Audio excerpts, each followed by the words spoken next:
आखिरी signal, the final signal. रात के 3 बज चुके थे। हिमाचल की शांत वादियों के बीच समुद्र तल से लगभग 8,000 फीट की ऊंचाई पर स्थित ऑब्जर्वेटरी 09 पूरी तरह सन्नाटे में डूबी हुई थी। ये एक आधुनिक भूकंपीय और मौसम निगरानी केंद्र था। कांच की बड़ी बड़ी खिड़कियों के पार सिर्फ घने बादलों की धुंध, देवदार के पेड़ों पर गिरती बारिश की बूंदें और दूर नीचे कसौली शहर की मध्यम टिमटिमाती रोशनी दिखाई दे रही थी। कमरे के अंदर मॉनिटरों की हल्की नीली रोशनी में वीर बैठा था। वीर की उम्र सिर्फ 28 साल थी, लेकिन उसके चेहरे की गहरी रेखाएं और आंखों के नीचे पड़े काले घेरे बता रहे थे कि उसने अपनी उम्र से कहीं ज़्यादा दर्द झेला है। 3 साल पहले तक वीर का नाम देश के सबसे बेहतरीन एथलीटों में शुमार था। 400 मीटर के ट्रैक पर जब वो दौड़ता था तो हवा भी जैसे उसके पीछे छूट जाती थी। नेशनल गोल्ड मेडलिस्ट, एशियाई खेलों का सितारा और ओलंपिक का पक्का दावेदार, उसका पूरा जीवन अनुशासन, ट्रैक की लाल मिट्टी और फिनिशिंग लाइन के उस पार मिलने वाली तालियों की गूंज से बंधा हुआ था। लेकिन फिर एक बदकिस्मत रात आई, एक भीषण कार हादसा। एक झटके में सब कुछ खत्म हो गया। जब वीर की आंखें अस्पताल के आईसीयू में खुलीं तो उसकी पूरी दुनिया उजड़ चुकी थी। डॉक्टरों ने उसकी जान तो बचा ली थी, लेकिन उसके दाएं पैर को घुटने के नीचे से काटना पड़ा। जिस इंसान ने अपनी ज़िंदगी में सिर्फ भागना, जीतना और हवा से बातें करना सीखा था, अब एक प्रोस्थेटिक पैर के सहारे खड़े होने के लिए भी संघर्ष कर रहा था। उसके सपने, उसके दोस्त, उसके प्रशंसक सब धीरे धीरे पीछे छूट गए। जब इंसान का शरीर टूटता है तो मन भी धीरे धीरे बिखरने लगता है। वीर ने खुद को एक हारा हुआ इंसान मान लिया। वो दुनिया की हमदर्दी भरे चेहरों से दूर भागना चाहता था। इसीलिए उसने शहर छोड़ा और पहाड़ों की इस चोटी पर बनी ऑब्जर्वेटरी में नाइट ऑपरेटर की नौकरी चुन ली। यहाँ का काम बेहद सीधा था। रात भर अकेले बैठकर मॉनिटरों पर भूकंपीय तरंगों और मौसम के डेटा की निगरानी करना, रिपोर्ट फाइल तैयार करना और किसी से बात ना करना। वीर के लिए ये नौकरी कोई करियर नहीं, बल्कि दुनिया की नज़रों से छुपने का एक सुरक्षित ठिकाना था। उसने अपने दाएं पैर की तरफ देखा। पैंट के नीचे छिपा कार्बन फाइबर और लोहे का कृत्रिम पैर उसे हर पल याद दिलाता था कि वो अब अधूरा है। तभी अचानक कंट्रोल रूम के मुख्य कंसोल पर एक लाल बत्ती तेजी से झपकने लगी। Beep beep beep. सन्नाटे को चीरती हुई एक तेज आवाज़ पूरे कमरे में गूंज उठी। वीर ने अपनी ठंडी हो चुकी कॉफ़ी का मग टेबल पर रखा और स्क्रीन की तरफ झुका। उसकी भौहें तन गईं। रेडियो फ्रिक्वेंसी रिसीवर पर एक अज्ञात एन्क्रिप्टेड सिग्नल आ रहा था। ये क्या है? वीर ने बड़बड़ाते हुए कीबोर्ड पर उंगलियां चलाईं। ये कोई सामान्य मौसम का डेटा नहीं था। ये एक बाइनरी सिग्नल था जो बार बार एक ही फ्रीक्वेंसी पर लूप हो रहा था। वीर ने सिग्नल का सोर्स ट्रैकिंग सिस्टम चालू किया। मॉनिटर पर जो मैप उभरा उसे देखकर वीर हैरान रह गया। सिग्नल ऑब्जर्वेटरी का से करीब 6 किलोमीटर दूर ब्लैक रिज नाम की एक उबड़ खाबड़ और ख़तरनाक पहाड़ी की चोटी पर स्थित एक पुरानी रेडियो टावर से आ रहा था। ब्लैक रिज टावर, एक ऐसा टावर जो पिछले 12 सालों से पूरी तरह बंद पड़ा था। सरकारी दस्तावेज़ों के मुताबिक वहाँ कोई इंसान नहीं रहता था और उस पूरे इलाके की बिजली सप्लाई वर्षों पहले काट दी गई थी।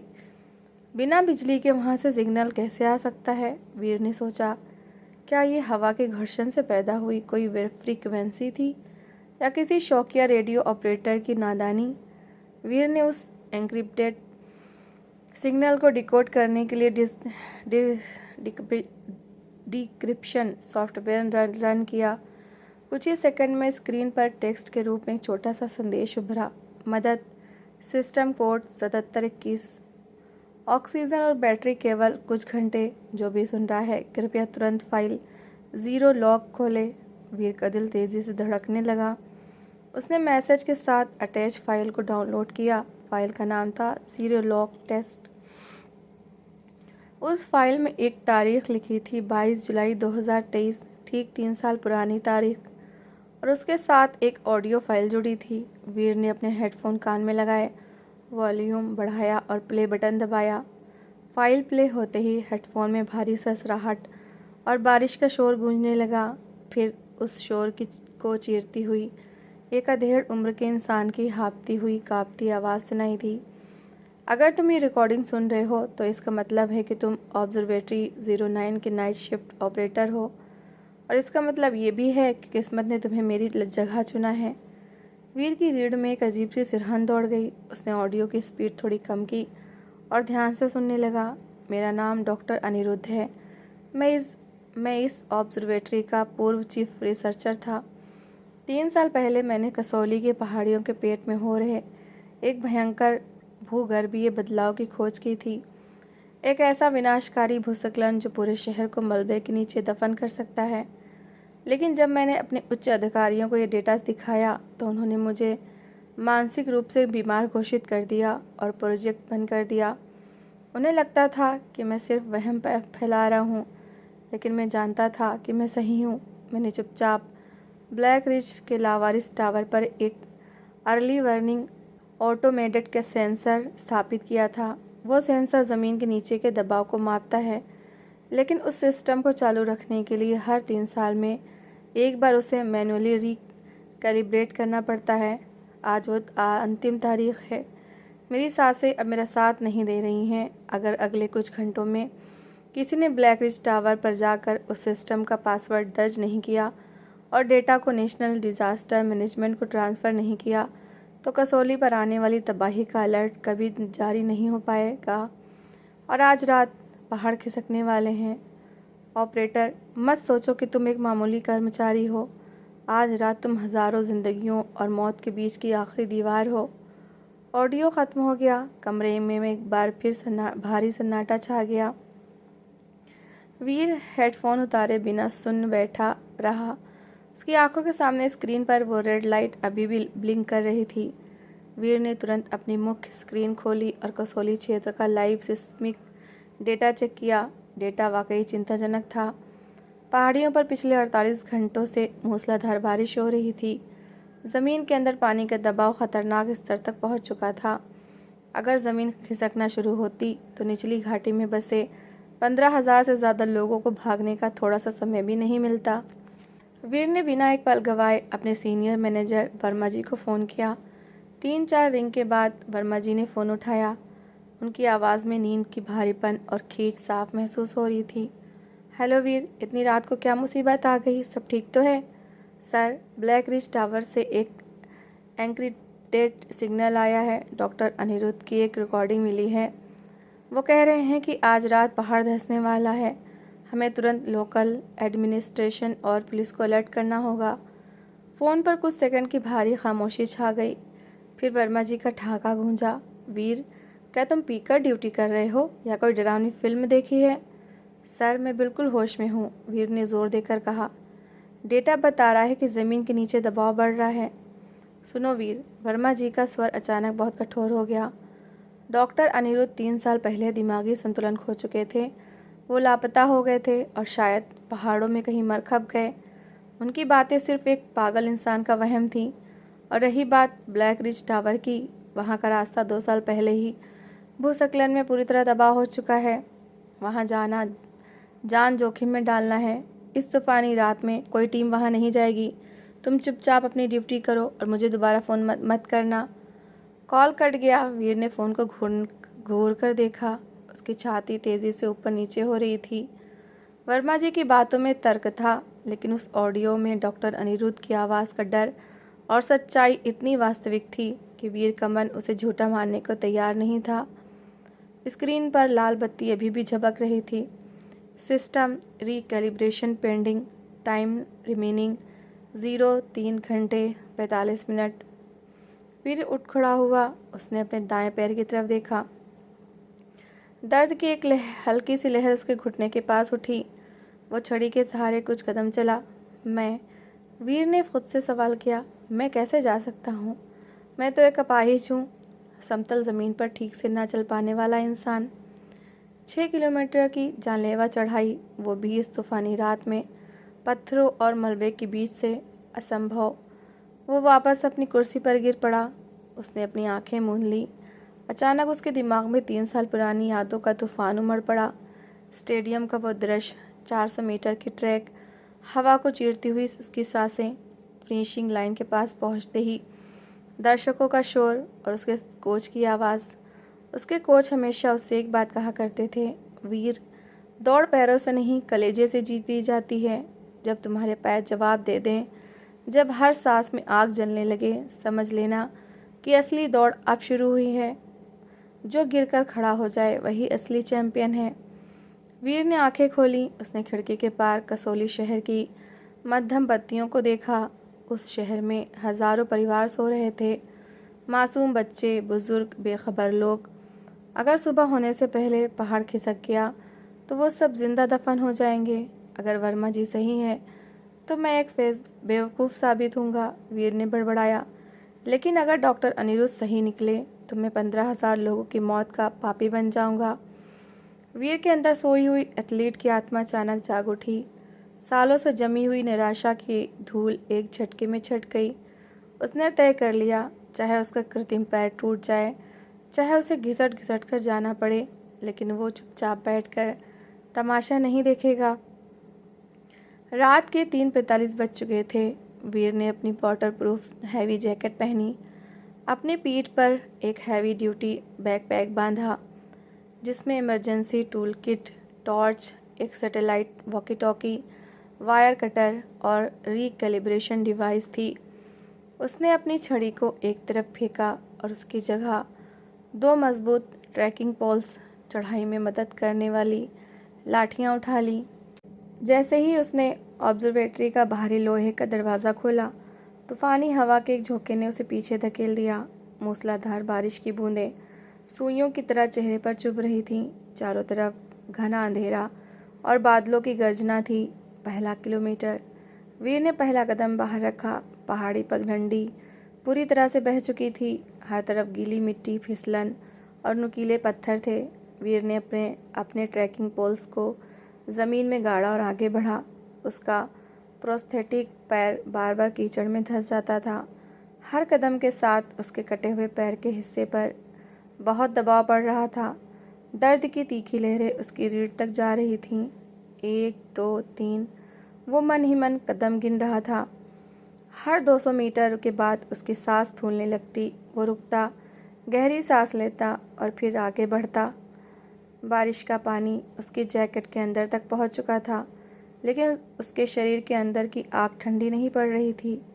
दूसरा किलोमीटर। अचानक ऊपर पहाड़ी से एक भयानक गड़गड़ाहट हुई। वीर ने अपनी टार्च ऊपर घुमाई।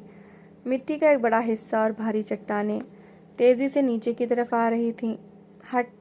वीर ने खुद को बाईं तरफ फेंका। वो ज़मीन पर गिरा और ढलान पर फिसलने लगा। एक विशाल पत्थर उसके सिर के ठीक पास से सनसनाता हुआ निकला और नीचे गहरी खाई में गिर गया। वीर का बायां घुटना एक नुकीली चट्टान से टकराया। पैंट फट गई और जख्म से खून बहने लगा। उसकी टॉर्च हाथ से छूटकर दूर कीचड़ में जा गिरी। अंधेरा, भयानक सन्नाटा और सिर्फ बारिश की आवाज़। वीर कीचड़ में औंधे मुंह पड़ा था। दर्द इतना ज़्यादा था कि उसकी आंखों के आगे तारे नाचने लगे। बस वीर, तू नहीं कर सकता, उसके अंदर का डर चीखा। तू एक अपाहिज है, वापस लौट जा। वीर ने अपना चेहरा कीचड़ से ऊपर उठाया। उसने अपने खून से सने हाथ को देखा। नहीं, उसने दांत पीसते हुए कहा, मैं दौड़ से बाहर नहीं हो सकता। उसने अंधेरे में टटोल कर अपनी टॉर्च ढूंढी, उसे ऑन किया, अपने रुमाल से घुटने के जख्म को कसकर बांधा, ट्रैकिंग पोल्स उठाए और एक बार फिर खड़ा हो गया। अब वो सिर्फ चल नहीं रहा था, वो अपनी शारीरिक सीमाओं को चुनौती दे रहा था। सुबह के लगभग 5:30 बजे हवा में पौ फटने की हल्की सी सफ़ेदी घुलने लगी थी, लेकिन कोहरा इतना घना था कि हाथ को हाथ नहीं सूझ रहा था। लहूलुहान, कांपते और पूरी तरह थक चुके वीर ने आखिरकार ब्लैक रिज की चोटी पर कदम रखा। कोहरे के पार लोहे का एक विशालकाय जंग लगा टावर एक दानव की तरह खड़ा दिखाई दिया। उसके चारों तरफ लोहे की जाली लगी थी और एक बड़ी सी इमारत थी। वो जगह किसी परित्यक्त जगह की तरह लग रही थी।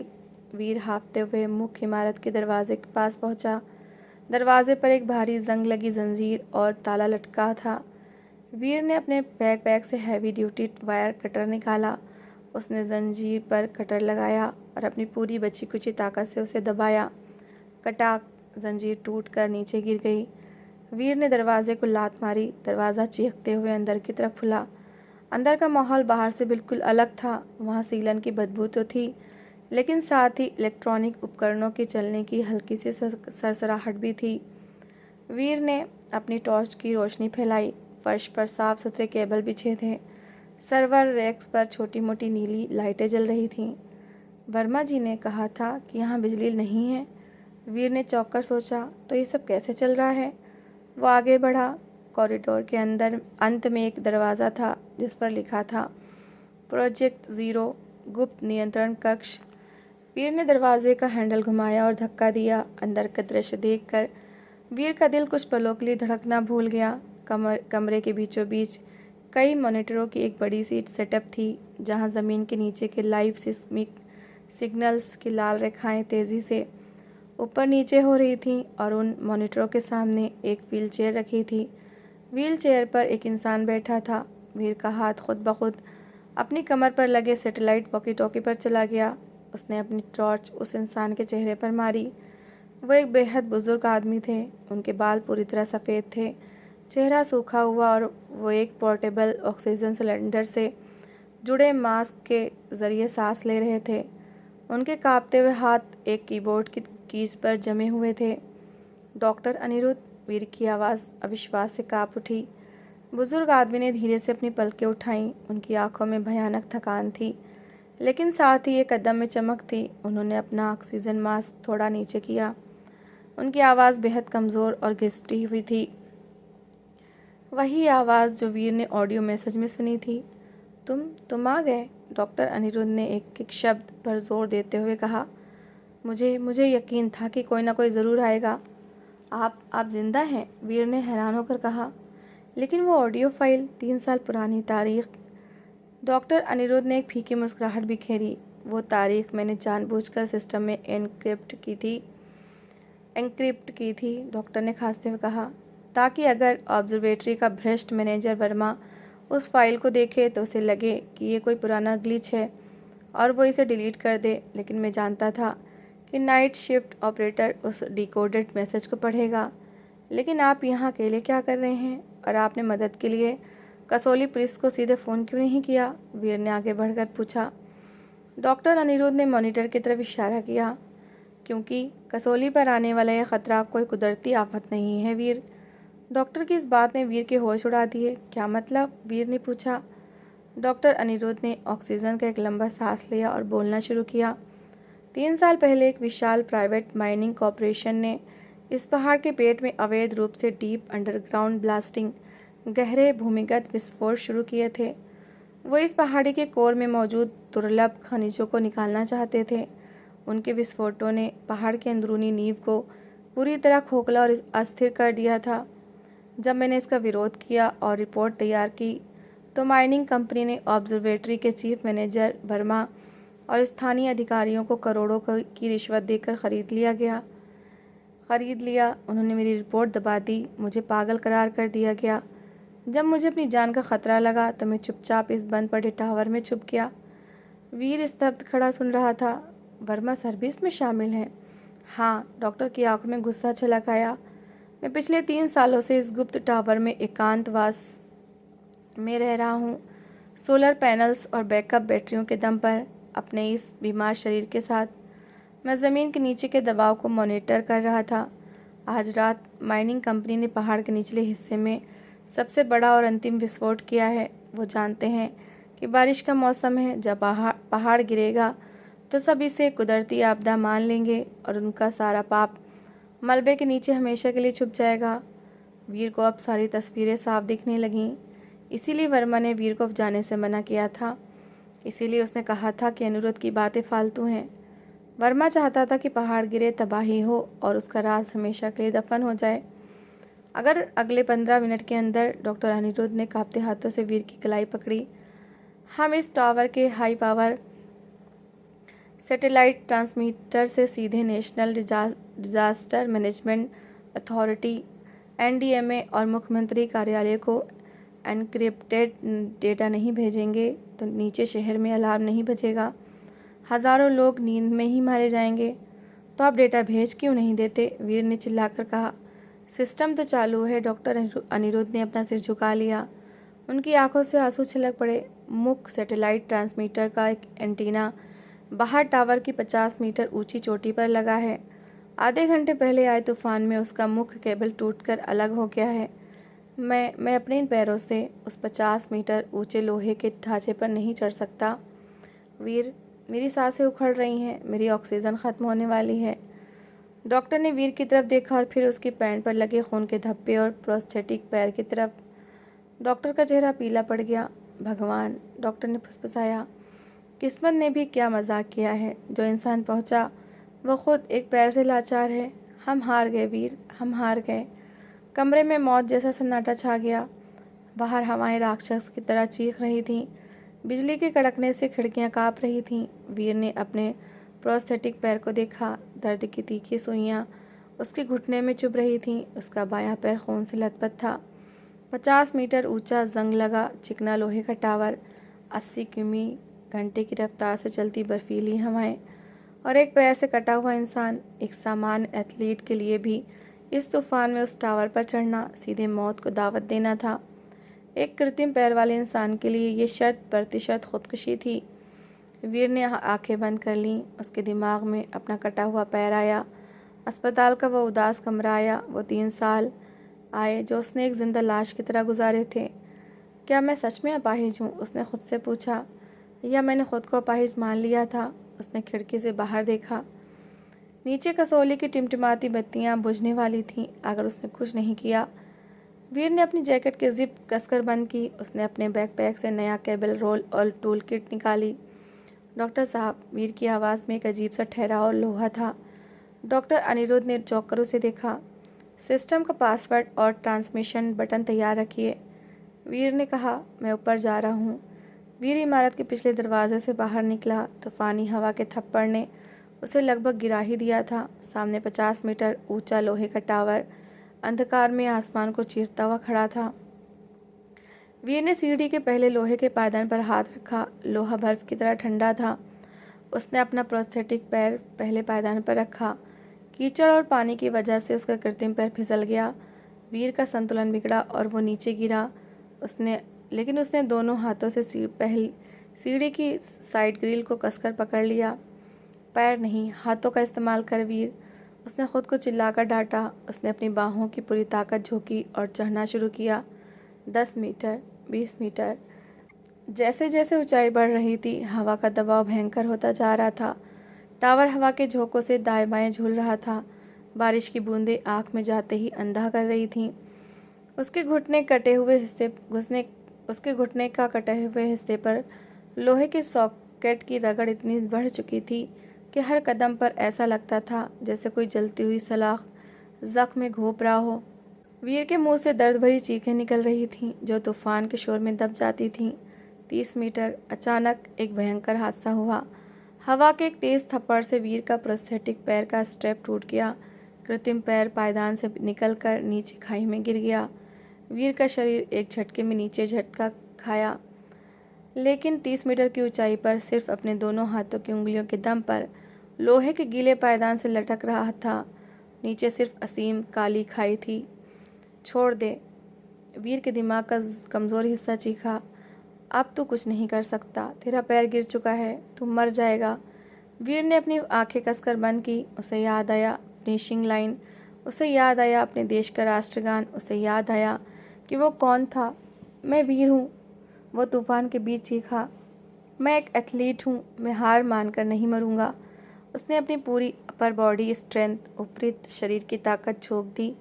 उसकी बाहों की नसें फटने लगीं। उसने खुद को ऊपर खींचा और एक पैर के दम पर सीढ़ी के छोटे से प्लेटफॉर्म पर बैठ गया। उसने गहरी सांस ली। उसके पास अब सिर्फ एक पैर था, लेकिन उसकी आत्मा के पास अब दोनों पंख थे। 40 मीटर, 45 मीटर। वो घिसटते हुए एक हाथ से सीढ़ी पकड़कर एक पैर से धक्का देते हुए आखिरकार टावर के सबसे ऊपरी प्लेटफॉर्म पर पहुंच गया। घड़ी में 6:05 AM हो चुके थे, लेकिन 5 मिनट बचे थे, केवल 5 मिनट बचे थे। ऊपरी प्लेटफार्म पर हवा की रफ्तार इतनी तेज थी कि खड़े रहना नामुमकिन था। वीर लोहे की प्लेटफार्म पर पेट के बल लेट गया। सामने सैटेलाइट डिश का मुख्य रिसीवर था। केबल हवा में टूटकर झूल रहा था। वीर ने कांपते जम चुके हाथों से अपनी टूल किट खोली। उसने वायर स्ट्रिपर निकाला, लेकिन तभी हवा के एक झोंके ने उसकी टूल किट को प्लेटफार्म से उड़ा दिया। प्लास, स्ट्रिपर, कटर सब नीचे खाई में गिर गए। नहीं, नहीं, नहीं, वीर बदहवास होकर चिल्लाया। उसके पास अब छीलने के लिए कोई औजार नहीं था। समय भाग रहा था। 6-7 AM नीचे कंट्रोल रूम में डॉक्टर अनिरुद्ध का ऑक्सीजन मास्क धुआं छोड़ रहा था। उनकी आंखें बंद हो रही थीं। ऊपर वीर ने एक सेकंड भी बर्बाद नहीं किया। उसने टूटे हुए केबल को उठाया और नंगे तार को सीधे अपने दांतों के बीच दबा लिया। उसने अपने दांतों की पूरी ताकत से प्लास्टिक के इंसुलेशन को काटा और खींचा। तांबे के तीखे तारों ने उसके होठों और मसूड़ों को फाड़ दिया। मुंह में खून का गर्म नमकीन और लोहे जैसा स्वाद भर गया। वीर ने खून थूका, तार को दूसरे सिरे से अपने दांतों से छीला और दोनों तांबे के तारों और आपस में कसकर मरोड़ दिया। उसने अपनी जैकेट से वाटरप्रूफ टेप निकाला और जख्मी हाथों से उस पर लपेट दिया। फिर उसने अपनी कमर में बंधे सैटेलाइट वॉकी टॉकी का बटन दबाया। डॉक्टर, एंटीना जुड़ गया है, बटन दबाइए अभी, वीर तूफान को चीरते हुए चिल्लाया। नीचे कंट्रोल रूम में डॉक्टर अनिरुद्ध ने अपनी अंतिम बची कुची चेतना को समेटा और कांपते हुए हाथ से स्क्रीन पर दिख रहे हरे बटन पर क्लिक कर दिया। सुबह के ठीक 6:15 बजे नई दिल्ली स्थित national disaster management authority NDMA के कंट्रोल रूम में एक रेड अलर्ट का सायरन गूंज उठा। मुख्य स्क्रीन पर ब्लैक रिज टावर से भेजा गया लाइव डेटा चमकने लगा। डेटा के साथ साथ ज़मीन के नीचे माइनिंग कंपनी द्वारा किए गए अवैध धमाकों के डिजिटल सबूत और अगले 45 मिनट में होने वाले भयानक लैंडस्लाइड का सटीक नक्शा दर्ज था। अगले 10 मिनट के अंदर पूरा सरकारी अमला हरकत में आ गया। सुबह 6:30 बजे कसौली शहर और आसपास की निचली घाटियों में सेना, पुलिस और आपदा प्रबंधन के सैकड़ों वाहनों के सायरन एक साथ गूंज उठे। लाउड स्पीकरों पर घोषणाएं होने लगीं। सोए हुए लोगों को घरों से निकाला गया। सेना के जवानों ने बुजुर्गों और बच्चों को ट्रकों और बसों में भरा। 15,000 से ज़्यादा लोगों को पहाड़ी के सुरक्षित ऊपरी हिस्सों और रिलीफ कैंपों की तरफ ले जाया गया। सुबह 7 बजे प्रशासन ने उस पूरे इलाकों को खाली करा लिया जिसे रेड जोन घोषित किया गया था और ठीक 7:15 बजे पहाड़ का एक बहुत बड़ा हिस्सा भूमिगत विस्फोटों और भारी बारिश के दबाव के कारण एक भयंकर और खौफनाक गर्जना के साथ टूटकर नीचे गिरा। लाखों टन मलबा, विशालकाय चट्टानें और जुड़े हुए पेड़ सीधे उस बस्ती पर आ गिरे जहां कुछ घंटे पहले तक हजारों लोग सो रहे थे। पूरी बस्ती देखते ही देखते सैकड़ों फीट मलबे के नीचे दफन हो गई, लेकिन एक भी इंसान की जान नहीं गई। सभी 15,000 नागरिक समय रहते सुरक्षित निकाल दिए गए थे। इसी दौरान पुलिस की एक सशस्त्र टीम ने ऑब्जर्वेटरी 09 पर छापा मारा। भ्रष्ट मैनेजर वर्मा अपनी कार में पैसे भरकर भागने की फिराक में था, लेकिन उसे रंगे हाथों गिरफ्तार कर लिया गया। माइनिंग माफिया के मालिकों को भी देश भर में हुई छापामारी के दौरान हिरासत में ले लिया गया। 2 दिन बाद शिमला के सबसे बड़े आर्मी अस्पताल का एक साफ सुथरा, धूप से भरा स्पेशल वार्ड, वीर बेड पर लेटा हुआ था। उसके चेहरे पर खरोंचें थीं और उसके कटे हुए पैर पर ताज़ा पट्टियां बंधी थीं, लेकिन उसकी आंखों में जो सालों पुरानी उदासी और निराशा थी वह पूरी तरह गायब थी। वहाँ एक अद्भुत अलौकिक शांति थी। दरवाज़ा खुला। एक व्हील चेयर पर डॉक्टर अनिरुद्ध आए। वो अब बेहतर लग रहे थे। उनके पीछे भारतीय सेना के 2 वरिष्ठ जनरल, राज्य के मुख्यमंत्री और नेशनल स्पोर्ट अथॉरिटी के अध्यक्ष खड़े थे। मुख्यमंत्री आगे आए और उन्होंने वीर का हाथ दोनों हाथों में ले लिया। वीर, मुख्यमंत्री की आवाज़ भावुक थी, अगर उस रात तुम उस टावर पर न चढ़ते तो आज पूरा देश 15,000 लाशों का मातम मना रहा होता। तुमने जो किया है वो सिर्फ साहस नहीं, एक चमत्कार है। स्पोर्ट अथॉरिटी के अध्यक्ष ने आगे बढ़कर वीर के माथे पर हाथ रखा। वीर, हमने तुम्हारी पुरानी एथलेटिक्स फाइलों को देखा है, अध्यक्ष ने कहा। तुम एक बार ट्रैक के चैंपियन थे, लेकिन आज तुमने साबित कर दिया कि एक सच्चा चैंपियन कभी रिटायर नहीं होता। सरकार ने तुम्हें राष्ट्रीय नागरिक वीरता पुरस्कार देने का फैसला किया है। उन्होंने एक सरकारी लिफाफा वीर की गोद में रखा और इसके साथ ही अध्यक्ष ने मुस्कुराते हुए कहा, तुम्हें भारतीय पैरा ओलंपिक ट्रेनिंग सेंटर का मुख्य निदेशक और हेड कोच नियुक्त किया जाता है। देश के हजारों दिव्यांग युवाओं को तुम्हारे जैसे इंसान के मार्गदर्शन की ज़रूरत है। वीर ने उस लिफाफे को छुआ। उसकी आंखों से आंसू छलक पड़े, लेकिन ये लाचारी या दर्द के आंसू नहीं थे, ये उसकी आत्मा के पुनर्जन्म के आंसू थे। 6 महीने बाद दिल्ली का जवाहरलाल नेहरू स्टेडियम, सूरज की हल्की धूप में पूरा स्टेडियम चमक रहा था। पैरा ओलंपिक ट्रायल्स चल रहे थे। मैदान पर दर्जनों युवा एथलीट, जिनमें से किसी के पास हाथ नहीं था, किसी के पास पैर नहीं थे, अपने अपने ट्रैक पर पसीना बहा रहे थे। ट्रैक की फिनिशिंग लाइन के पास वीर खड़ा था। उसके बाएं पैर में अब एक अत्याधुनिक कार्बन फाइबर ब्लेड रनर लगा हुआ था। वो बिना किसी छड़ी के बिल्कुल सीधा, गर्व और गरिमा के साथ खड़ा था। तभी 100 मीटर की ट्रैक पर दौड़ रहा एक 19 साल का युवा एथलीट, जिसका पैर वीर की तरह ही कटा हुआ था, फिनिशिंग लाइन से ठीक पहले गिर पड़ा। वो कीचड़ में मुंह के बल गिरा और रोने लगा। वीर तुरंत दौड़कर उसके पास पहुंचा। वो किसी सामान्य इंसान की तरह ही तेजी से भाग सकता था। वीर उस लड़के के पास झुका और उसके कंधे पर हाथ रखा। सर, मुझसे नहीं होगा। लड़का अपने कृत्रिम पैर को पकड़कर रोया। मेरा पैर नकली है, मैं बार बार गिर जाता हूँ, मेरी किस्मत ही ख़राब है। वीर मुस्कुराया। उसने उस लड़के की आंखों में आंखें डालकर देखा। छोटे, पैर का कटना सिर्फ शरीर की एक मामूली सीमा है, तुम्हारे दिमाग की नहीं। हार तब तक नहीं होती जब तुम ज़मीन पर गिर जाते हो। असली हार तब होती है जब तुम दोबारा खड़े होने से इनकार कर देते हो। ज़िंदगी तुम्हें गिराने के लिए 100 वजह देगी, लेकिन तुम्हारे पास उठने के लिए सिर्फ एक वजह होनी चाहिए। मुझे अपनी कहानी का अंत खुद लिखना है। उठ और अपनी दौड़ पूरी कर। लड़के ने वीर के चेहरे को देखा। उसे वीर की आंखों में कोई झूठी हमदर्दी नहीं, बल्कि एक अटूट चट्टान जैसी प्रेरणा दिखी। लड़का उठा। उसने अपने आंसू पोंछे, अपने ब्लेड रनर को ज़मीन पर जमाया और एक बार फिर फिनिशिंग लाइन की तरफ दौड़ पड़ा। वीर ने मुस्कुराते हुए नीले आसमान की तरफ देखा।